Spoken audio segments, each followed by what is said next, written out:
Look at two financial realities. Person A earns 50,000 rupees a month, sitting in a high-end office, constantly stressed about surviving the next billing cycle. On the other hand, person B started with a modest salary of just 30,000 rupees, yet is methodically and quietly building long-term wealth. What exactly separates these two? If the difference doesn't lie in the size of the monthly paycheck, what is the actual mechanism at play? Person A followed the standard path: good grades, a degree, and a high-paying role, yet the financial pressure remains. This suggests the traditional curriculum is missing the specific logic required to actually keep and grow capital. Without that missing logic, simply earning more money fails to create wealth. It only provides the means to pay for larger, more expensive problems. Because person B focuses on assets, while person A accumulates liabilities, their financial outcomes diverge.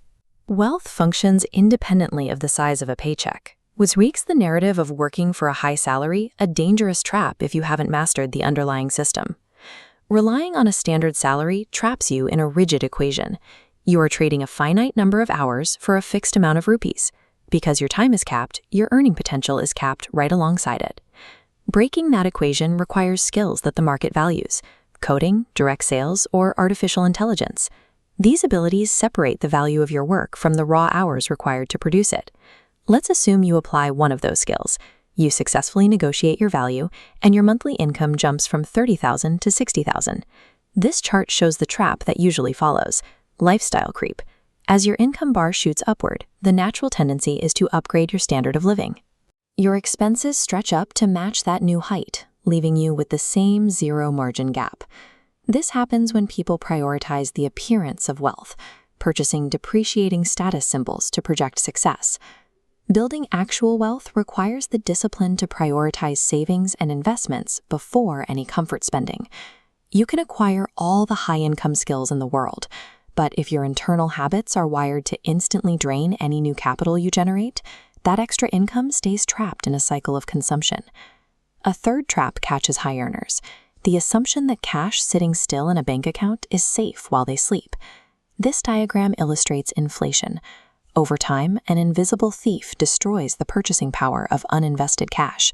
Your money buys less. But compound interest provides the counterforce. By deploying capital into calculated investments, your money hooks onto an upward curve, splitting and multiplying in the background. Protecting that growth requires redundancy. A single job is a single point of failure. Building a secondary income stream, like freelancing or selling digital products, defends your base.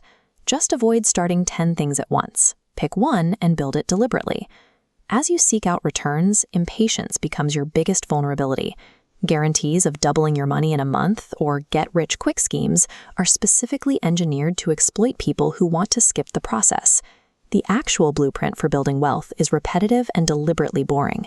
It is a mechanical loop: earn, save, invest, learn, and repeat.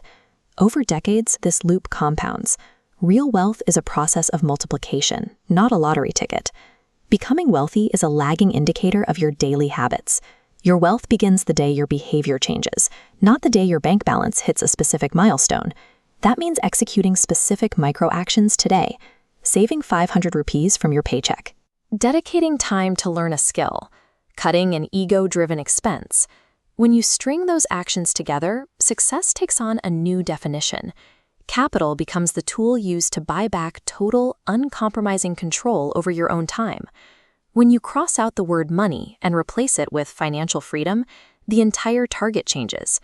Mastering these boring, repetitive rules is the only reliable way to build an architecture of freedom around your life. If you want the specific set-in money habits that separate the rich from the poor in our next video, comment money down below.